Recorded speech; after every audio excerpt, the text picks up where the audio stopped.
Hi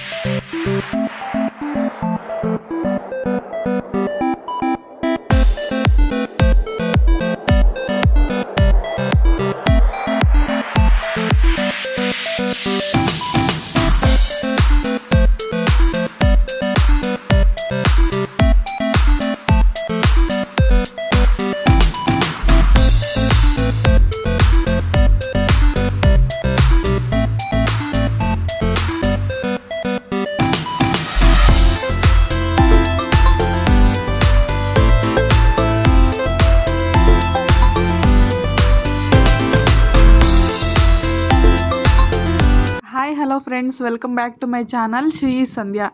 ಎಲ್ಲರೂ ಹೇಗಿದ್ದೀರಾ? I hope ಎಲ್ಲರೂ ಚೆನ್ನಾಗಿದ್ದೀರಾ ಅಂತ ಅಂದ್ಕೊಳ್ತೀನಿ. ನಾವು ಕೂಡ ತುಂಬಾ ಚೆನ್ನಾಗಿದ್ದೀವಿ. ನಾವು ಹೈದ್ರಾಬಾದ್ ಸಿಟಿಲಿರೋ ಶಿಲ್ಪಾರಾಮಮ್ ನೋಡೋಕ್ಕೆ ಅಂತ ಹೋಗಿದ್ದೀವಿ. ಅಂದರೆ ಹೈದ್ರಾಬಾದ್ ಸಿಟಿ ಮಧ್ಯದಲ್ಲಿ ಫುಲ್ಲು ಹಳ್ಳಿ ಥೀಮಲ್ಲಿ ರೆಡಿ ಮಾಡಿರೋ ಒಂದು ಪಾರ್ಕು ತುಂಬಾ ಚೆನ್ನಾಗಿದೆ. ಪಾರ್ಕು ಕೂಡ ಹಾಗೆ, ಪ್ಲಸ್ ಒಳಗಡೆ ಶಾಪಿಂಗ್ ಮಾಡೋಕ್ಕೂ ಕೂಡ ತುಂಬಾ ಚೆನ್ನಾಗಿದೆ ಪ್ಲೇಸು. ಹೈದ್ರಾಬಾದಲ್ಲಿ ಹೈಟೆಕ್ ಸಿಟಿಲಿ ಇದೆ ಇದು. ಒಳಗಡೆ ಆದಿವಾಸಿಗಳು ಯಾವ ಥರ ಬದುಕ್ತಿದ್ರು, ಯಾವ ಥರ ಜೀವನ ಮಾಡ್ತಿದ್ರು ಅದ್ರದ್ದೆಲ್ಲ ಮಾಡಿ ಇಟ್ಟಿದ್ದಾರೆ ನೋಡೋಕ್ಕೆ ಅಂತ ಅಂದ್ಬಿಟ್ಟು. ಮತ್ತು ಒಂದು ಪಾಂಡ್ ಥರ ಕೂಡ ಇದೆ ಒಳಗಡೆ.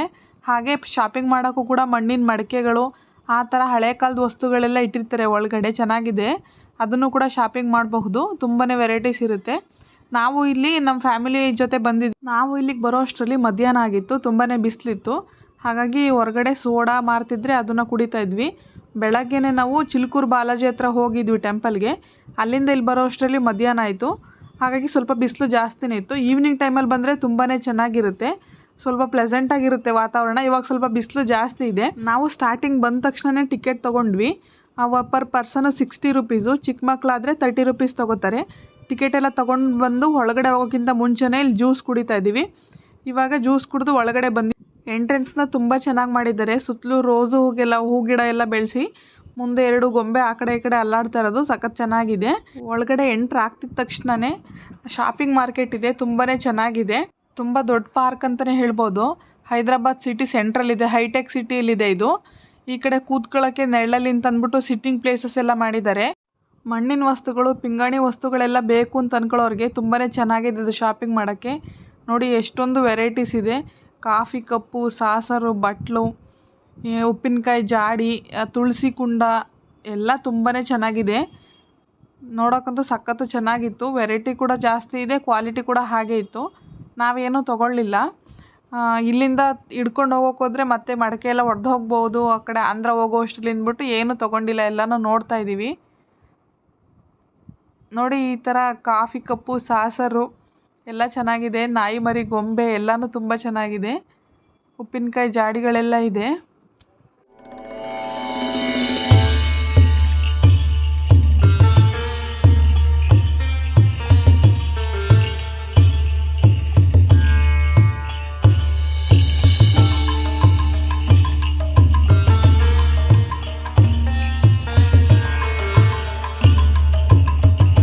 ಒಳಗಡೆ ಬಂದರೆ ಒಂದು ಚಿಕ್ಕ ಪಾಂಡ್ ಥರ ಮಾಡಿದ್ದಾರೆ. ಇದರಲ್ಲಿ ಬೋಟಿಂಗ್ ಎಲ್ಲ ಬಿಡ್ತಾರೆ. ಇವಾಗ ಆಫ್ಟರ್ನೂನ್ ಆಗಿತ್ತು. ನಾವು ಕೇಳಿದ್ವಿ ಇವಾಗ ಬೋಟಿಂಗ್ ಮಾಡಬಹುದಾ ಅಂತ ಕೇಳಿದ್ರೆ, ಅಲ್ಲಿ ಕೂತ್ಕೊಂಡು ಅದೇ ಬೋಟಿಂಗ್ ಮಾಡಿಸೋರು ಊಟ ಮಾಡ್ತಿದ್ರು. ಇವಾಗ ನಾವು ಲಂಚ್ ಟೈಮ್ ಆಗಿದೆ, ಊಟ ಮಾಡ್ತಾಯಿದ್ದೀವಿ. ಸ್ವಲ್ಪ ಹೊತ್ತು ಬಿಟ್ಟು ಬನ್ನಿ, ಒಂದು 1/2 hour ಸ್ಟಾರ್ಟ್ ಆಗುತ್ತೆ ಅಂತ ಹೇಳಿದ್ರು. ಸೊ ನಾವು ಆ ಕಡೆ ಎಲ್ಲ ನೋಡ್ಕೊಂಡು ಬರೋಣ ಅಂತ ಅಂದ್ಬಿಟ್ಟು ಸರಿ ಅಂದ್ಬಿಟ್ಟು ಈ ಕಡೆ ಬಂದ್ವಿ. ನೋಡಿ ಇಲ್ಲಿ ಗೊಂಬೆಗಳನ್ನು ಮಾಡಿ ನಿಲ್ಲಿಸಿರ್ತಾರೆ, ಮುಖ ಮಾತ್ರ ಓಪನ್ ಬಿಟ್ಟಿರ್ತಾರೆ. ನಾವು ನಿಂತ್ಕೊಂಡು ಅದರಲ್ಲಿ ವಿಡಿಯೋನ ಎಲ್ಲ ತೊಗೊಳ್ಬಹುದು. ಅದು ದೊಡ್ಡವ್ರಿಗೆ ಆಗ್ತಿಲ್ಲ. ಚಿಕ್ಕ ಮಕ್ಕಳಿಗೆ ನೋಡಿ, ನಮ್ಮ ಪಾಪು ನಿಂತಿದ್ದಾಳೆ, ಅವಳಿಗಾದರೆ ಕರೆಕ್ಟ್ ಸೈಜ್ ಆಗುತ್ತೆ. ದೊಡ್ಡವ್ರಿಗೆ ಸ್ವಲ್ಪ ಕುಳ್ಳಾಗಿರೋದ್ರಿಂದ ಅದು ದೊಡ್ಡವ್ರಿಗೆ ಅಷ್ಟು ಕರೆಕ್ಟಾಗಿ ಫಿಟ್ ಆಗಲ್ಲ. ನಮ್ಮ ಪಾಪು ಹತ್ತಿ ನಿಂತಿದ್ದಾಳೆ, ಎಷ್ಟು ಚೆನ್ನಾಗಿ ಫಿಟ್ ಆಗ್ತಿದೆ. ನಮ್ಮ ಅಕ್ಕನೂ ಟ್ರಯಲ್ ಮಾಡ್ತಿದ್ದಾರೆ, ಅವ್ರಿಗೆ ಚೆನ್ನಾಗಿ ಫೋಟೋ ಕಾಣಿಸ್ತಿಲ್ಲ. ನಮ್ಮ ಪಾಪುಗೆ ಕರೆಕ್ಟಾಗಿ ಸೆಟ್ ಆಯಿತು. ಭರತನಾಟ್ಯ ಆಡ್ತಿರೋದು, ಹಾಗೆ ಯಕ್ಷಗಾನ ಮಾಡ್ತಿರೋದು ಎಲ್ಲ ಇದೆ. ಮತ್ತು ಹಳ್ಳಿ ಸೆಟಪ್ ಕೂಡ ಇದೆ. ಅಲ್ಲಿ ನೇಗಿಲು ಹೊತ್ಕೊಂಡು ನಿಂತಿರೋದು, ಬುಟ್ಟಿ ಹೊತ್ಕೊಂಡು ಊಟ ತಗೊಂಡು ಹೋಗ್ತಾ ಇರೋದು, ಕೆಲಸ ಮಾಡ್ತಾ ಇರೋರಿಗೆ ಆ ಥರ ಎಲ್ಲ ಇದೆ ನೋಡಿ. ನಮ್ಮ ಪಾಪುಗೆ ಎಲ್ಲ ಸೆಟ್ ಆಗ್ತಿದೆ ಕರೆಕ್ಟಾಗಿ ಮುಖ. ನಮಗೆ ಕೈಯೆಲ್ಲ ಆಚೆ ಕಾಣಿಸ್ತಿದೆ. ಸೊ ನಾವು ಗೊತ್ತಾಗುತ್ತೆ, ನಾವು ನಿಂತ್ಕೊಂಡ್ರೆ. ನಮ್ಮ ಪಾಪುಗೆ ಕರೆಕ್ಟಾಗಿ ಸೂಟ್ ಆಯಿತು. ಇಲ್ಲಿ ನೋಡಿ ಬುಟ್ಟಿ ಹೊತ್ಕೊಂಡು ಹೋಗ್ತಾ ಇದ್ದಾರೆ. ಆ ಕಡೆ ಏನೋ ಹೆಗ್ಲ ಮೇಲೆ ನೇಗಿಲು ಹಿಡ್ಕೊಂಡು ಹೋಗ್ತಾ ಇರೋದು ತುಂಬಾ ಚೆನ್ನಾಗಿತ್ತು. ನಾವು ಕೂಡ ಫೋಟೋಸು ವಿಡಿಯೋಸ್ ಎಲ್ಲ ತೊಗೊಂಡ್ವಿ.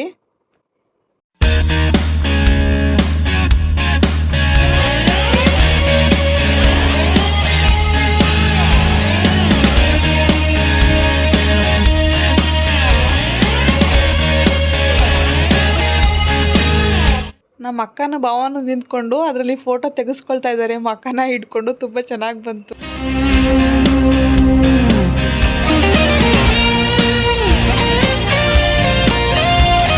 ಇನ್ನೂ ಸ್ವಲ್ಪ ಮುಂದೆ ಬಂದರೆ ಅಲ್ಲಿ ಕುಂಬಾರರು ಮಡಿಕೆ ಮಾಡ್ತಾ ಇರೋದು ಆ ಥರ ಎಲ್ಲ ಸೆಟಪ್ ಇದೆ. ತುಂಬ ಚೆನ್ನಾಗಿ ಹಳ್ಳಿ ಥರ ಸೆಟಪ್ ಮಾಡಿದ್ದಾರೆ. ರಂಗೋಲಿ ಎಲ್ಲ ರಿಯಲಾಗಿ ಹಾಕಿದ್ದಾರೆ. ತುಂಬ ಕ್ಲೀನ್ ಆ್ಯಂಡ್ ನೀಟ್ ಮೇಂಟೈನ್ ಮಾಡಿದ್ದಾರೆ. ಈ ಕಡೆ ದೇವ್ರು ಬರ್ತಾ ಇರೋದು, ಹಾಗೆ ದೇವ್ರು ಬಂದು ಪಕ್ಕದಲ್ಲೆಲ್ಲ ಕುಣಿತಾ ಇರೋದೆಲ್ಲ ಮಾಡಿದ್ದಾರೆ ನೋಡಿ. ಇಲ್ಲಿ ಮಡಿಕೆನ ಮಾಡಿ ಕುಂಬಾರು ಇಟ್ಟಿದ್ದಾರೆ. ಇಲ್ಲೆಲ್ಲ ತೆಲುಗಲ್ಲಿ ಬೋರ್ಡ್ ಕೂಡ ಹಾಕಿರ್ತಾರೆ. ತುಂಬ ಜನ ಏನು ಇರಲಿಲ್ಲ. ನಾವು ವೀಕ್ ಡೇಸಲ್ಲಿ ಹೋಗಿದ್ವಿ, ಗುರುವಾರ ನಾವು ಹೋಗಿದ್ದು, ಹಾಗಾಗಿ ತುಂಬ ರಶ್ ಇರಲಿಲ್ಲ. ವೀಕೆಂಡ್ಸಲ್ಲಾದರೆ ಸಖತ್ತು ರಶ್ ಇರುತ್ತೆ, ಜನ ಎಲ್ಲ ತುಂಬ ಬರ್ತಾರೆ. ಸ್ವಲ್ಪ ಜನ ಇದ್ದರು ನೋಡಿ. ಈ ಕಡೆ ಒಂದು ಪಾಪನ ಹಿಡ್ಕೊಂಡು ಆಂಟಿ ತಲೆ ಮೇಲೆ ಬುಟ್ಟಿ ಹೊತ್ಕೊಂಡು ಊಟ ತಗೊಂಡು ಹೋಗ್ತಾಯಿದೆ, ಹೊಲದಲ್ಲಿ ಕೆಲಸ ಮಾಡ್ತಾ ಇರೋರಿಗೆ. ಆ ಥರ ಎಲ್ಲ ಸೆಟಪ್ ಮಾಡಿದ್ದಾರೆ. ಇದಂತೂ ತುಂಬಾ ಚೆನ್ನಾಯಿತು. ಲಂಬಾಣಿಸ್ ಇರ್ತಾರಲ್ಲ ಅವ್ರ ಥರ ಸೆಟಪ್ ಮಾಡಿದರು ಇಲ್ಲಿ. ಇದರಲ್ಲಿ ನಾನು ನಮ್ಮ ಮನೆಯವರು ನಿಂತ್ಕೊಂಡು ಫೋಟೋಸು ವೀಡಿಯೋಸ್ ಎಲ್ಲ ತೊಗೊಂಡ್ವಿ. ಇದಂತೂ ನೋಡೋಕ್ಕೆ ತುಂಬಾ ನಗು ಬರ್ತಿತ್ತು. ನನಗಂತೂ ಕರೆಕ್ಟಾಗಿ ಸೆಟ್ ಆಯಿತು. ನಾನೇ ಅಲ್ಲಿ ನಿಂತಿದ್ದೀನಿ ಅನ್ನೋ ಥರ ಕಾಣಿಸ್ತಿತ್ತು. ಆ ಕಡೆ ಫೋಟೋಸ್ ಎಲ್ಲ ತೊಗೊಂಡು ಈ ಕಡೆ ಬಂದರೆ ಇಲ್ಲಿ ಒಂದು ಪಾಂಡ್ ಥರ ಮಾಡಿದ್ದಾರೆ. ಇದರಲ್ಲಿ ಬೋಟಿಂಗ್ ಬಿಡಲ್ಲ, ಬೋಟಿಂಗ್ ಬಿಡೋಕ್ಕೆ ಸಪ್ರೇಟ್ ಇದೆ. ಇಲ್ಲಿ ನೋಡಿ ಮೀನೆಲ್ಲ ಸಾಕಿದ್ದಾರೆ.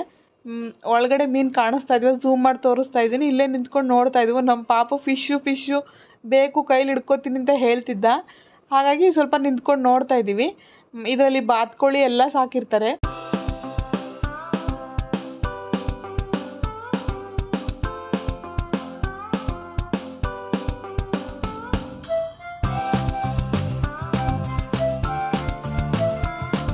ಚಿಕ್ಕ ಮಕ್ಕಳಿಗೆ ಆಟ ಆಡೋಕ್ಕೆ ಅಂತ ಅಂದ್ಬಿಟ್ಟು ಸ್ವಲ್ಪ ಪ್ಲೇ ಏರಿಯಾ ಥರ ಕೂಡ ಮಾಡಿದ್ದಾರೆ. ಅಲ್ಲಿ ಜಾರೋ ಬಂಡಿ, ತೂಗಾಲಿ ಎಲ್ಲ ಇರುತ್ತೆ. ನಮ್ಮ ಪಾಪುಗೆ ಅಲ್ಲಿ ಆಟ ಆಡಿಸ್ತಿದ್ವಿ. ಅವನ್ನ ನಾವೇ ಮೇಲೆ ಹತ್ತಿಸ್ಬೇಕು ಈ ಕಡೆಯಿಂದ, ಮತ್ತೆ ಅವ್ನು ಕೆಳಗಡೆ ಜಾರ್ತಾ ಇದ್ದ. ಹಾಗೆ ಸ್ವಲ್ಪ ಹೊತ್ತು ರಿಲ್ಯಾಕ್ಸ್ ಮಾಡ್ತಿದ್ರು ನಮ್ಮ ಅಕ್ಕ ಬಾವ ಕೂತ್ಕೊಂಡು, ನೆರಳಲ್ವ. ನಾವು ನಮ್ಮ ಪಾಪುಗೆ ಆಟ ಆಡಿಸ್ತಿದ್ವಿ. ಆಟ ಆಡ್ಕೊಂಡು ಆ ಕಡೆ ಹೋದರೆ ಅಲ್ಲಿ ಪಕ್ಷಿಗಳನ್ನೂ ಕೂಡ ಸಾಕಿದ್ದಾರೆ. ನವಿಲು ಆ ಥರ ಏನು ಸಾಕಿಲ್ಲ, ಆದರೆ ಚಿಕ್ಕದು ಗಿಳಿ, ಪಾರಿವಾಳ ಆ ಥರ ಎಲ್ಲ ಅಲ್ಲಿ ನೋಡಿ ಇಲ್ಲೇ ತೋರಿಸ್ತಾ ಇದ್ದೀನಿ, ಇಲ್ಲ ಇಟ್ಟಿದ್ದಾರೆ. ಗುಬ್ಬಚ್ಚಿ, ಪಾರಿವಾಳ, ವೆರೈಟಿ ಪಾರಿವಾಳ ಸಖತ್ತು ಚೆನ್ನಾಗಿದೆ ನೋಡೋಕ್ಕೆ. ಈ ಕಡೆ ಎಲ್ಲ ಪಾರ್ಕ್ ಥರ ಇದೆ. ಅಲ್ಲಿ ಕಲ್ಲಲ್ಲಿ ದೊಡ್ಡದು ಬುದ್ಧನ ಥರ ವಿಗ್ರಹನೂ ಕೂಡ ಕೆತ್ತಿದ್ದಾರೆ ನೋಡಿ. ಎಲ್ಲ ಚೆನ್ನಾಗಿದೆ, ಸಖತ್ತು ಚೆನ್ನಾಗಿದೆ. ಅಲ್ಲಿ ಮೇಲ್ಗಡೆ ಹೋಗಲಿಲ್ಲ ನಾವು, ಸಾಕಾಗೋಗಿತ್ತು ಬಿಸಿಲಲ್ಲಿ ಸುತ್ತಿ, ಹಾಗಾಗಿ ದೂರದಿಂದನೇ ಫೋಟೋ ತೊಗೊಂಡ್ವಿ. ಈ ಪಾರ್ಕ್ ಇರೋ ಪ್ಲೇಸು ಏರ್ಪೋರ್ಟ್ಗೆ ಪಕ್ಕನೇ ಇದೆ. ಹಾಗಾಗಿ ಈ ಪ್ಲೇನ್ಗಳೆಲ್ಲ ಮೇಲೆ ಹೋಗ್ತಾ ಇರೋದೆಲ್ಲ ಕಾಣಿಸ್ತಾ ಇರುತ್ತೆ. ತುಂಬಾ ತಲೆ ಮೇಲೆ ಹೋಗ್ತಾ ಇದೆಯೋ ಅನ್ನೋಂಗೆ ತುಂಬ ಹತ್ತಿರದಿಂದನೇ ಹೋಗ್ತಾ ಇರುತ್ತೆ. ಇವಾಗ ತಾನೇ ಒಂದು ಜಸ್ಟ್ ಅಲ್ಲಿ ಪಾಸ್ ಆಯಿತು, ಅದಕ್ಕೆ ಮೇಲ್ಗಡೆ ನಾನು ವಿಡಿಯೋ ಕ್ಯಾಪ್ಚರ್ ಮಾಡಿಕೊಂಡೆ. ಅದು ಕಾಣಿಸ್ಲಿಲ್ಲ. ನನ್ನ ಕಣ್ಣಿಗೆ ಕಾಣಿಸ್ತು, ಆದರೆ ನಿಮ್ಮ ಕ್ಯಾಮ್ರಾ ಕಣ್ಣಿಗೆ ಓಡ್ ಹೋಯಿತು ಮುಂದಾಗಡೆ. ಈಗ ಅಲ್ಲಿಂದ ಎಲ್ಲ ಮುಗಿಸ್ಕೊಂಡು ನೋಡಿಕೊಂಡು ಬೋಟಿಂಗ್ ಮಾಡೋಣ ಅಂತ ಬಂದಿದ್ದೀವಿ ಈ ಕಡೆ. ಇಲ್ಲಿ ಒಬ್ಬರಿಗೆ 30 ರೂಪೀಸ್ ಚಾರ್ಜ್ ಮಾಡ್ತಾರೆ. ಸಿಂಗಲ್ ಕೂಡ ಇರುತ್ತೆ. ಇಬ್ಬರು ಕೂತ್ಕೊಂಡು ನಾವೇ ತುಳ್ಕೊಂಡು ಕಾಲಲ್ಲಿ ಹೋಗ್ಬೋದು. ಆದರೆ ನಾವು 6 ಮೆಂಬರ್ಸ್ ಇದ್ವಿ, ಹಾಗಾಗಿ ದೊಡ್ಡ ಬೋಟ್ ತೊಗೊಂಡ್ವಿ. 6 ಮೆಂಬರ್ಸ್ ಕೂತ್ಕೊಳ್ಳೋ ಅಂಥ ಬೋಟ್ ತೊಗೊಂಡು ಅದರಲ್ಲೇ ಕೂತ್ಕೊಳ್ತಾ ಇದ್ದೀವಿ. ನಮ್ಮ ಅಕ್ಕನ ಮಕ್ಕಳಿಬ್ಬರು ನಾನೇ ತುಳಿಬೇಕು ಅಂತಂದ್ಬಿಟ್ಟು ಓಕೆ ಅಂತಂದ್ಬಿಟ್ಟು ನಾನೇ ತುಳಿತೀನಿ ಅಂತ ತುಳಿಯೋ ಜಾಗದಲ್ಲಿ ಕೂತ್ಕೊಂಡಿದ್ದಾರೆ. ನಾವು ಆ ಕಡೆ ಈ ಕಡೆ ಕೂತ್ಕೊಂಡಿದ್ವಿ. ನಾನು ಒಂದು ಕಡೆ ಕೂತ್ಕೊಂಡಿದ್ದೆ, ನಮ್ಮ ಅಕ್ಕನ ಮಗಳು ನನ್ನ ಎದುರುಗಡೆ ಕೂತ್ಕೊಂಡಿದ್ಲು. ನಾವು ಇಷ್ಟೊಂದು ವೆಯ್ಟ್ ಇದ್ದೀವಿ, ಎಲ್ಲ 4 ಜನ ದೊಡ್ಡವರಿದ್ದೀವಿ. ಚಿಕ್ಕ ಮಕ್ಕಳು ಇಬ್ಬರೇ ತುಣಿಬೇಕು ಅಂದರೆ ಅವ್ರ ಕೈಲಿ ಆಗಲಿಲ್ಲ. ಕೂತ್ಕೊಳ್ಳೋದೇನೋ ಚೆನ್ನಾಗಿ ತುಣಿತೀವಿ ಅಂತ ಮೊದಲೇ ಆಸೆಯಿಂದ ಕೂತ್ಕೊಂಡು, ಆಮೇಲೆ ನಮ್ಮ ಕೈಯಲ್ಲಿ ಆಗ್ತಿಲ್ಲ ಅಂತ ಅಂದ್ಬಿಟ್ಟು ಅದು ಒಂದು ಕಡೆ ವೆಯ್ಟು ಜಾಸ್ತಿಯಾಗಿ ಒಂದು ಕಡೆ ಕೆಳಗಡೆ ಹೋಗ್ತಿದೆ. ನನಗೇನೋ ತುಂಬ ಭಯ ಆಗ್ತಿದೆ. ಇವರಿಬ್ಬರು ನೋಡಿದರೆ ಮುಂದಗಡೆದು ಮೂವೇ ಆಗ್ತಿಲ್ಲ. ಅಕ್ಕಪಕ್ಕ ಇರೋರೆಲ್ಲ ಬಂದ್ಬಿಟ್ಟು ನಮ್ಮದು ಬೋಟ್ಗೆ ಡ್ಯಾಶ್ ಹೊಡಿತಾ ಇದ್ದಾರೆ. ನನಗೇನೋ ಸಖತ್ ಭಯ ಆಗೋಯ್ತು, ನೀರೆಲ್ಲಿ ಒಳಗಡೆ ಬಂದ್ಬಿಡುತ್ತೋ ಅಂತ. ನಮ್ಮ ಅಕ್ಕಂಗೆ ಹೇಳ್ತಾ ಇದ್ದೀನಿ, ನೀನು ತುಣಿ ತಗೊಂಡು ಮುಂದಕ್ಕೆ ನೀನು ಹೊಡಿ ಅಂತಂದರೆ, ನಮ್ಮ ಅಕ್ಕಂಗೇನೋ ಅವರು ಆವಾಗ ಮಧ್ಯದಲ್ಲಿ ಹೋಗಿದ್ವಲ್ಲ ನೀರಲ್ಲಿ, ಆ ಕಡೆ ಈ ಕಡೆ ಮೂವ್ ಮಾಡೋಕೆ ಆಗ್ತಾ ಇರಲಿಲ್ಲ. ಅದನ್ನೇ ತುಂಬ ಹೊತ್ತು ನಗಾಡ್ತಿದ್ವಿ ಒಳಗಡೆ ಕೂತ್ಕೊಂಡು. ಸುತ್ತಲೂ ಇರೋರೆಲ್ಲ ನಮ್ಮನ್ನೇ ನೋಡಿ ನಗ್ತಿದ್ದಾರೆ, ನಮ್ಮದೇನೋ ಮುಂದೆ ಮೂವ್ ಆಗ್ತಿಲ್ಲ. ಇಬ್ಬರು ಓಡಿಸೋದಿರುತ್ತಲ್ಲ ಅವರೆಲ್ಲ ಬಂದು ನಮಗೆ ಡ್ಯಾಶ್ ಹೊಡಿತಾ ಇದ್ದಾರೆ. ನನಗಂತೂ ತುಂಬಾ ಭಯ ಆಗೋಯ್ತು. ಆವಾಗ ಅಲ್ಲಿ ಕೂತ್ಕೊಂಡು ಪಾಪುಗಳಿಗೆ, ನೀವು ಕೂತ್ಕೊಂಡ್ರಿ ಹೊಡೆಯೋಕೆ ಆಗ್ತಿಲ್ಲ ನಿಮಗೆ ಅಂತ ಹೇಳಿದ್ರೆ ಅವ್ರು ಏನು ಮಾಡ್ತಿಲ್ಲ. ಅವ್ರು ಕೂತ್ಕೊಂಡು ಅವ್ರಿಗೇನೆ ಭಯ ಆಗಿದೆ.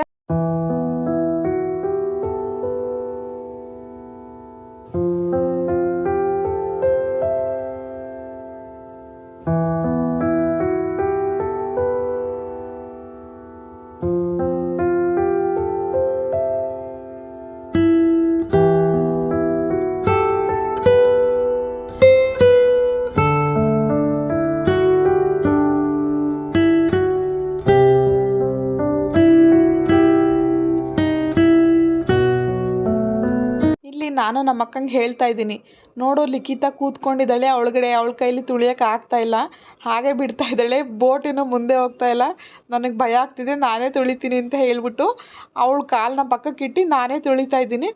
ಆದರೆ ನನಗೂ ಕೂಡ ಆಗ್ತಿಲ್ಲ. ನೋಡಿ ನಾನು ತುಳಿತಾ ಇದ್ದೀನಿ, ನಮ್ಮ ಮನೆಯವ್ರು ಮೇಲ್ಗಡೆ ಕೂತಿದ್ದಾರೆ. ಆ ಕಡೆ ಏನೋ ನಮ್ಮ ಅಕ್ಕನ ಮಗ ಸ್ವಲ್ಪ ಪರವಾಗಿಲ್ಲ, ನಮ್ಮ ಅಕ್ಕನ ಮಗಳ ಕೈಲಿ ಆಗಲಿಲ್ಲ. ನಾನು ಒಂದು ಕಾಲಲ್ಲಿ ಮಾತ್ರ ಸ್ಲಿಪ್ಪರ್ ಇದೆ, ಇನ್ನೊಂದು ಕಾಲಲ್ಲಿ ಸ್ಲಿಪ್ಪರೇ ಇಲ್ಲ. ನನಗೂ ತುಳಿಯೋಕ್ಕಾಗ್ತಿಲ್ಲ, ಕಾಲೆಲ್ಲ ತುಂಬ ನೋವು ಬರ್ತಿದೆ. ಒಂದು ಕೈಲಿ ಪಾಪುನ ಎತ್ಕೊಂಡಿದ್ದೀನಿ, ಇನ್ನೊಂದು ಕೈಲಿ ಕ್ಯಾಮ್ರಾ ಹಿಡ್ಕೊಂಡಿದ್ದೀನಿ. ಇನ್ನು ಕಾಲಲ್ಲಿ ತುಳಿಬೇಕು ಅಂದರೆ ಆಗ್ತಾನೆ ಇಲ್ಲ. ಒಂದು ಕಡೆ ಮೂವ್ ಆಗಿಬಿಟ್ಟಿದೆ, ಅದು ನೀರೆಲ್ಲಿ ಒಳಗಡೆ ಬರುತ್ತೋ ಅಂತ ಒಂದು ಕಡೆ ಭಯ, ಇನ್ನೊಂದು ಕಡೆ ನಗು. ಅವು ಎಲ್ಲ ಬಂದು ನಮಗೆ ಡ್ಯಾಶ್ ಹೊಡಿತಾ ಇದ್ದಾರೆ, ಇದೇನೋ ಮುಂದೆ ಹೋಗ್ತಿಲ್ಲ. ಹಾಗಾಗಿ ಅದನ್ನೇ ಮಾತಾಡಿಕೊಂಡು ಅಲ್ಲಿ ನಮ್ಮ ಅಕ್ಕನ ಮಕ್ಳಿಗೆ ಇಬ್ಬರು ನಮ್ಮ ಅಕ್ಕ ಕೋಟಿಂಗ್ ಕೊಡ್ತಾಯಿದ್ಲು, ಈ ಥರ ಎಲ್ಲ ಕೆಲಸ ಮಾಡ್ತೀರಾ ಬಂದಿದ್ದಾಗ, ನೀರಲ್ಲಿ ಈ ಥರ ಆದರೆ ಏನಾದರೂ ಆದರೆ ಏನು ಮಾಡೋದು ಅಂತ ಕೇಳ್ತಾಯಿದ್ಲು. ನಾನು ಕೂಡ ಅದನ್ನೇ ಬೈತಾ ಇದ್ದೀನಿ. ನನಗೆ ಒಂದು ಕಡೆ ಕೋಪ, ಒಂದು ಕಡೆ ಭಯ, ಏನು ಮಾಡಬೇಕು ಅಂತಲೇ ಗೊತ್ತಾಗ್ತಾಯಿಲ್ಲ. ಹಾಗಾಗಿ ನಾನೇ ತುಳ್ಕೊಬಂದೆ. ಈಚೆ ಕಡೆ ಬರೋ ಅಷ್ಟರಲ್ಲಿ ಕಾಲೆಲ್ಲ ತುಂಬ ನೋವಾಗ್ತಿತ್ತು. ನೋಡಿ ಇವಾಗ ಅಲ್ಲೇ ಸ್ಟ್ರಕ್ ಆಗಿಬಿಟ್ಟಿದೆ, ಅದು ಯಾವ ಕಡೆನೂ ಹೋಗ್ತಾ ಇಲ್ಲ. ನನಗೆ ಭಯ ಸ್ಟಾರ್ಟ್ ಆಗೋಯ್ತು. ಭಯದಲ್ಲಿ ನಾನು ಏನು ಮಾತಾಡ್ತಿದ್ದೀನಿ ಅಂತ ನನಗೆ ಗೊತ್ತಾಗ್ತಿಲ್ಲ. ಒಂದು ಕಡೆ ನಗು ಬರ್ತಿದೆ, ಇನ್ನೊಂದು ಕಡೆ ಭಯ ಆಗ್ತಿದೆ. ಇವಾಗ ಪಕ್ಕದವ್ರು ಬಂದು ನಮಗೆ ಡ್ಯಾಶ್ ಕೊಟ್ಟರು. ಒಟ್ಟಿನಲ್ಲಿ ಈ ಪಾರ್ಕಿಗೆ ಬಂದಿದ್ದಕ್ಕೆ ಈ ಬೋಟಿಂಗ್ನಂತೂ ತುಂಬಾ ಎಂಜಾಯ್ ಮಾಡಿದ್ವಿ. ಒಂದು ಕಡೆ ಭಯ, ಇನ್ನೊಂದು ಕಡೆ ಖುಷಿ, ಇನ್ನೊಂದು ಕಡೆ ನಗು. ಫೈನಲಿ ತುಳ್ಕೊಂಡು ಅಂತೂ ಇಂತೂ ಮೇಲ್ಗಡೆ ಬಂದು ದಡಕ್ಕೆ ಬಂದು ಕೆಳಗಡೆ ಇಳ್ಕೊಂಡ್ವಿ. ಸ್ವಲ್ಪ ಸಮಾಧಾನ ಆಯಿತು. ಅಲ್ಲಿಂದ ಪಾರ್ಕೆಲ್ಲ ಮುಗಿಸ್ಕೊಂಡು ಚಾರ್ಮಿನಾರಿಗೆ ಬಂದಿದ್ದೀವಿ. ಇಲ್ಲಿಗೆ ಬರೋ ಅಷ್ಟರಲ್ಲಿ ಸುಮಾರು 6:30 7 ಗಂಟೆನೇ ಆಗಿತ್ತು. ಸ್ವಲ್ಪ ಕತ್ಲಾಗಿತ್ತು. ಅದು ಸಖತ್ತು ಚೆನ್ನಾಗಿರುತ್ತೆ ಇಲ್ಲಿ ಶಾಪಿಂಗ್ ಸ್ಟ್ರೀಟು. ಹಾಗೆ ಚಾರ್ಮಿನಾರ್ ನೋಡಿಕೊಂಡು ಏನಾದರೂ ಚಿಕ್ಕ ಪುಟ್ಟ ಶಾಪಿಂಗ್ ಮಾಡ್ಕೊಂಡು ಹೋಗೋಣ ಅಂತ ಅಂದ್ಬಿಟ್ಟು ಚಾರ್ಮಿನಾರ್ ಬಂದಿದ್ದೀವಿ. ಗೋಲ್ಕೊಂಡ ಹೋಗೋಣ ಅಂತ ಅಂದ್ಕೊಂಡು, ಆದರೆ ಪಾರ್ಕ್ನಲ್ಲೇ ತುಂಬಾ ಲೇಟಾಗಿ ಹೋಯ್ತಲ್ಲ, ಹಾಗಾಗಿ ಗೋಲ್ಕೊಂಡ ಬೇಡ ಅಂತ ಅಂದ್ಬಿಟ್ಟು ಚಾರ್ಮಿನಾರಿಗೆ ಬಂದಿದ್ದೀವಿ. ಇಲ್ಲಿಗೆ ಬರೋಕ್ಕಿಂತ ಮುಂಚೆ ಸಂಜೆ 5 ಗಂಟೆ ಅಷ್ಟರಲ್ಲಿ ಹಲೀಮ್ ತಿನ್ಕೊಂಡು ಬಂದ್ವಿ. ಹೈದ್ರಾಬಾದಲ್ಲಿ ಹಲೀಮ್ ಫೇಮಸ್ಸು, ಈ ಟೈಮಲ್ಲಿ ಸಿಗುತ್ತಂತೆ ಚೆನ್ನಾಗಿ.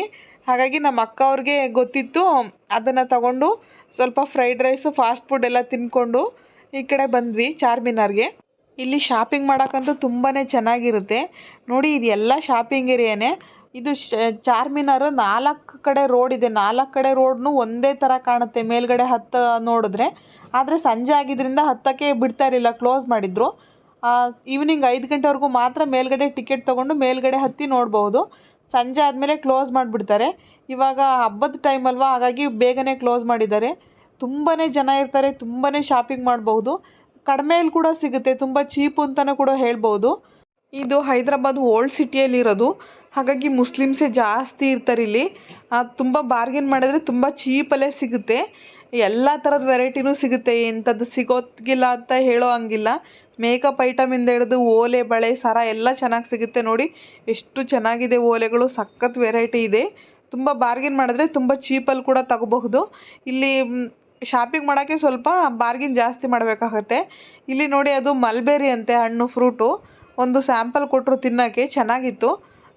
ಶಾಪಿಂಗ್ ಎಲ್ಲ ಮಾಡ್ಕೊಂಡು ಬಂದು ನೆಕ್ಸ್ಟ್ ಆಮೇಲೆ ತಗೊಂಡೋಗೋಣ ಅಂತಂದ್ಬಿಟ್ಟು ಚಾರ್ಮಿನಾರ್ ಕಡೆ ಹೋಗ್ತಾ ಇದ್ದೀವಿ. ಏನೋ ಚಾರ್ಮಿನಾರ್ಗೆ ಕನ್ಸ್ಟ್ರಕ್ಷನ್ ಕೂಡ ಮಾಡ್ತಾಯಿದ್ರು, ಹಾಗಾಗಿ ದೂರದಿಂದ ಈ ಥರ ಕಾಣುತ್ತೆ. ನೋಡಿ 4 ರೋಡ್ ಇರುತ್ತೆ ಮುಂದಗಡೆ, 4 ರೋಡಲ್ಲಿ ಕೂಡ ಒಂದೇ ಥರ ಕಾಣುತ್ತೆ. ಮೇಲ್ಗಡೆಯಿಂದ ನೋಡಿದ್ರೆ ಇನ್ನೂ ಸಖತ್ತು ಕ್ಲಾರಿಟಿಯಾಗಿ ಕಾಣೋದು ಚೆನ್ನಾಗಿ. ಆದರೆ ಈ ಸತಿ ಮೇಲ್ಗಡೆ ಹೋಗೋಕ್ಕಾಗಲಿಲ್ಲ. ನಾವು ಫಸ್ಟ್ ಹೈದ್ರಾಬಾದಲ್ಲೇ ಇದ್ದಾಗ ವಾರಕ್ಕೊಂದ್ಸರಿ ಅಂತೂ ಕಂಪಲ್ಸರಿ ಬರ್ತಿದ್ವಿ. ಇವಾಗ ಆಂಧ್ರ ಹೋದ್ಮೇಲೆ ತುಂಬ ಜಾಸ್ತಿ ದಿನ ಆಗೋಯ್ತು ಬಂದು ನೋಡಿ. ಹಾಗಾಗಿ ಹೇಗಿದ್ರು ಹೈದ್ರಾಬಾದ್ ಸಿಟಿ ಬಂದಿದ್ದೀವಲ್ಲ, ನೋಡ್ಕೊಂಡು ಹೋಗೋಣ ಅಂತ ಈ ಕಡೆ ಬಂದ್ವಿ.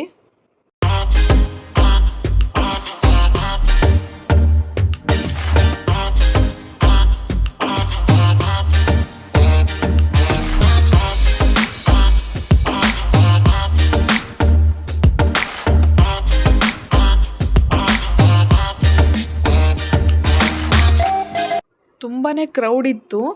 ಒಂದು ಕಡೆ ನಿಂತ್ಕೊಂಡು ನೀಟಾಗಿ ಫೋಟೋ ತೆಕ್ಕೊಳ್ಳೋಣ ಅಂದರೂ ಕೂಡ ಜನ ಖಾಲಿ ಇರಲಿಲ್ಲ. ಚಾರ್ಮಿನಾರ್ನ ಹತ್ತಿರದಿಂದ ನೋಡಿ ಒಂದು ಫೋಟೋ ತೆಗೆಯೋಣ ಅಂದರೂ ಕೂಡ ತುಂಬಾ ಕ್ರೌಡ್ ಇತ್ತು, ತುಂಬಾ ಜನ ಇದ್ದರು. ಒಂದು ಕಡೆಯಿಂದ ಪೊಲೀಸ್ ಬಂದು ಆ ಕಡೆ ಮುಂದಗಡೆ ಎಲ್ಲ ರೋಡ್ ಮೇಲೆಲ್ಲ ಶಾಪಿಂಗ್ ಐಟಮ್ಸ್ ಇಡೋಂಗಿಲ್ಲ ಅಂತಂದ್ಬಿಟ್ಟು ಅದನ್ನು ಕೂಡ ಒಂದು ಕಡೆಯಿಂದ ಕ್ಲಿಯರ್ ಮಾಡಿಸ್ತಾಯಿದ್ರು. ಎಲ್ಲೆಲ್ಲಿ ನಮ್ಮ ಮನೆಯವ್ರು ಎಲ್ಲಿ ಹೋಗಿದ್ದಾರೋ, ಯಾರ್ಯಾರು ಎಲ್ಲಿ ಹೋಗಿದ್ದಾರೋ ಅಂತಲೇ ಗೊತ್ತಿಲ್ಲ. ಎಲ್ಲರೂ ಒಂದೊಂದು ಕಡೆ ಅವ್ರಿಗೆ ಏನೇನು ಇಷ್ಟ ಬರುತ್ತೆ ಅದನ್ನು ಶಾಪಿಂಗ್ ಐಟಮ್ಸ್ ಅಂತ ಎಲ್ಲರೂ ಒಂದೊಂದು ಕಡೆ ಚೆಲ್ಲಾಪಿಲ್ಲಿಯಾಗಿ ನೋಡ್ಕೊಳ್ತಾ ಇದ್ದೀವಿ. ಇವಾಗ ನಮ್ಮ ಅಕ್ಕನ ಮಗ ಇಬ್ಬರು ಸಿಕ್ಕಿದ್ರು. ಸ್ವಲ್ಪ ಹೊತ್ತು ಹಾಗೆ ಮಾತಾಡಿಕೊಂಡು ಎಲ್ಲ ಚೆನ್ನಾಗಿದೆ ಐಟಮು, ನೀನೇನು ತೊಗೋಬೇಕು, ಏನಾದರೂ ತೊಗೋಬೇಕಾ ಅಂತ ಅಂದ್ಕೊಂಡು ನಾವು ಬ್ಯಾಂಗಲ್ಸ್ ತೊಗೊಳ್ಳೋಣ ಅಂದ್ಕೊಂಡು ನೋಡ್ತಾ ಇದ್ದೀವಿ. ತೊಗೊಂಡ್ವಿ, ಎಲ್ರಿಗೂ ಒಂದೊಂದು ಜೊತೆ ಬ್ಯಾಂಗಲ್ಸ್ ತೊಗೊಂಡು ತುಂಬ ಚೆನ್ನಾಗಿರೋದಿತ್ತು. ಕೈಯಲ್ಲಿ ಕ್ಯಾಮ್ರಾ, ಸೆಲ್ಫಿ ಸ್ಟಿಕ್ಕು ಏನಾದರೂ ಹಿಡ್ಕೊಂಡು ಹೋದರೆ ಶಾಪ್ ಅವರೆಲ್ಲ ಅವರೇ ಕರೀತಾರೆ, ಬನ್ನಿ ವಿಡಿಯೋ ಮಾಡ್ಕೊಳ್ಳಿ, ನಮ್ಮ ಶಾಪ್ ಬಗ್ಗೆ ಹೇಳಿ ಅಂತಂದ್ಬಿಟ್ಟು ಅವರೇ ಕರಿತಿದ್ರು. ಯಾವ ಕಡೆ ಹೋದ್ರೂ ಯೂಶ್ವಲಾಗಿ ಕ್ಯಾಮ್ರಾ ಇದ್ದರೆ ಏನೋ ಒಂಥರ ನೋಡ್ತಾರೆ, ಏನಿದು ಕ್ಯಾಮ್ರಾ ಹಿಡ್ಕೊಂಡು ವಿಡಿಯೋ ಮಾಡ್ಕೊಳ್ತಿದ್ದಾರೆ ಅಂತ. ಆದರೆ ಈ ಕಡೆ ಮಾತ್ರ ಶಾಪ್ ಅವರೇ ಕರಿತಿದ್ರು, ಬನ್ನಿ ನಮ್ಮ ಶಾಪಲ್ಲಿ ವಿಡಿಯೋ ಮಾಡ್ಕೊಳ್ಳಿ, ತೋರಿಸಿ ಅಂತ. ಇವಾಗ ಹುಡ್ಕೊಂಡು ಬಂದರೆ ನಮ್ಮ ಮನೆಯವರು ನಮ್ಮ ಪಾಪು ಸಿಕ್ಕಿದ್ರು. ನೋಡಿ ಬಳೆ ಕಲೆಕ್ಷನ್ ತೋರಿಸ್ತೀನಿ ಎಷ್ಟೊಂದು ಚೆನ್ನಾಗಿದೆ ಅಂತಂದ್ಬಿಟ್ಟು. ತುಂಬ ವೆರೈಟಿ ಇದೆ, ಏನು ಬೇಕಾದರೂ ಸಿಗುತ್ತೆ ಇಲ್ಲಿ. ಹೇರ್ ಆಕ್ಸೆಸರೀಸು, ಬ್ಯಾಂಗಲ್ಸು, ಓಲೆ ತುಂಬ ಚೆನ್ನಾಗಿತ್ತು. ಎಲ್ಲ ಕಡಿಮೆನೇ ಇತ್ತು, 100 150 ಒಳಗಡೆನೇ ಇತ್ತು. ಎಲ್ಲ ಶಾಪಿಂಗ್ ಮುಗಿಸ್ಕೊಂಡು ಚಾರ್ಮಿನಾರ್ ನೋಡಿಕೊಂಡು ಊಟ ಮಾಡೋಣ ಅಂತಂದ್ಬಿಟ್ಟು ಒಂದು ರೆಸ್ಟೋರೆಂಟಿಗೆ ಬಂದಿದ್ದೀವಿ. ಇಲ್ಲಿ ನಾವು ಮಂಡಿ ರೈಸ್ನ ಆರ್ಡ್ರ್ ಮಾಡಿದ್ವಿ. ಫಸ್ಟು ಹೈದ್ರಾಬಾದಲ್ಲಿ ಬಿರಿಯಾನಿ ಫೇಮಸ್ ಅಲ್ವಾ, ಬಿರಿಯಾನಿ ತಿನ್ನೋಣ ಅಂತ ಅಂದ್ಕೊಂಡ್ವಿ. ಆದರೆ ಬೇಡ, ಬಿರಿಯಾನಿ, ಮಂಡಿ ರೈಸ್ನ ಒಂದು ಸರಿ ಟೇಸ್ಟ್ ಮಾಡೋಣ ಅಂತಂದ್ಬಿಟ್ಟು ಅದನ್ನು ಆರ್ಡ್ರ್ ಮಾಡಿದ್ವಿ. ಚೆನ್ನಾಗಿತ್ತು.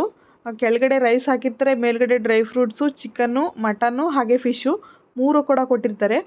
ತುಂಬಾ ಚೆನ್ನಾಗಿತ್ತು. ನಾವು ಪಾಪು, ನಮ್ಮ ಅಕ್ಕನ ಮಕ್ಕಳು ಎಲ್ಲ ಸೇರಿಬಿಟ್ಟು 7 ಮೆಂಬರ್ಸ್ ಇದ್ವಿ. 7 ಮೆಂಬರ್ಸ್ಗೂ ಕೂಡ ಒಂದೇ ಪ್ಲೇಟ್ ಆರ್ಡ್ರ್ ಮಾಡ್ಕೊಂಡಿದ್ವಿ. ಚೆನ್ನಾಗಿತ್ತು. ದೊಡ್ಡ ತಟ್ಟೆಲಿ ಕೊಡ್ತಾರೆ. ಮಂಡಿ ರೈಸ್ ಯಾವತ್ತೂ ತಿಂದಿರಲಿಲ್ಲ, ಇದೆ ಫಸ್ಟ್ ಟೈಮು. ಹಾಗಾಗಿ ಅದನ್ನೇ ಆರ್ಡ್ರ್ ಮಾಡಿದ್ವಿ. ಫಸ್ಟು ಚಿಕನ್ ಸೂಪ್ನ ಅವರೇ ಕಾಂಪ್ಲಿಮೆಂಟ್ರಿಯಾಗಿ ಕೊಡ್ತಾರೆ, ಇದಕ್ಕೇನು ಬಿಲ್ ಪೇ ಮಾಡೋ ಹಾಗಿಲ್ಲ. ಒಂದು ಸರಿ ಮಂಡಿ ರೈಸ್ನ ಆರ್ಡ್ರ್ ಮಾಡಿದ್ರೆ ಅವರೇ ಸೂಪ್ನ ಕೊಟ್ಟರು. ಇದು ಸ್ವಲ್ಪ ಸ್ಪೈಸಿಯಾಗಿ ಚೆನ್ನಾಗಿತ್ತು.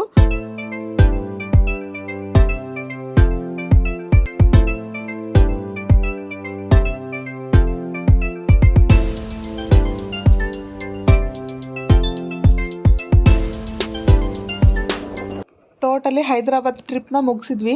ಲಾಸ್ಟಲ್ಲಿ ಹೈದ್ರಾಬಾದ್ ಟ್ರಿಪ್ಪು ಈ ಮಂಡಿ ರೈಸಲ್ಲಿ ಎಂಡ್ ಆಯಿತು. ನೋಡಿ, ಇಲ್ಲಿ ಮಂಡಿ ರೈಸ್ ಬಂದಿದೆ. ಟೇಸ್ಟ್ ಕೂಡ ತುಂಬ ಚೆನ್ನಾಗಿತ್ತು. ನೀವು ಯಾರಾದರೂ ಒಂದು ಸರಿ ಹೈದ್ರಾಬಾದ್ ಬಂದರೆ ನಮ್ಮ ಕಡೆ ಬೆಂಗಳೂರಿಂದ ಈ ಮಂಡಿ ರೈಸ್ನ ಟ್ರೈ ಮಾಡಿ. ಹೈದ್ರಾಬಾದ್ ಫುಲ್ಲು ಟ್ರಿಪ್ನ ವೀಡಿಯೋದಲ್ಲಿ ಹಾಕಿದ್ದೀನಿ. ರಾಮೋಜಿ ಫಿಲ್ಮ್ ಸಿಟಿ, ಚಿಲ್ಕೂರು ಬಾಲಾಜಿ, ಚಾರ್ಮಿನಾರು ಹಾಗೆ ಶಿಲ್ಪಾರಾಮಮ್ ಎಲ್ಲ ವೀಡಿಯೋಗಳನ್ನ ನೋಡಿ ಚಾನಲ್ಗೆ ಸಬ್ಸ್ಕ್ರೈಬ್ ಮಾಡ್ಕೊಳ್ಳಿ. ಹಾಗೆ ಒಂದು ಲೈಕ್ ಮಾಡಿ.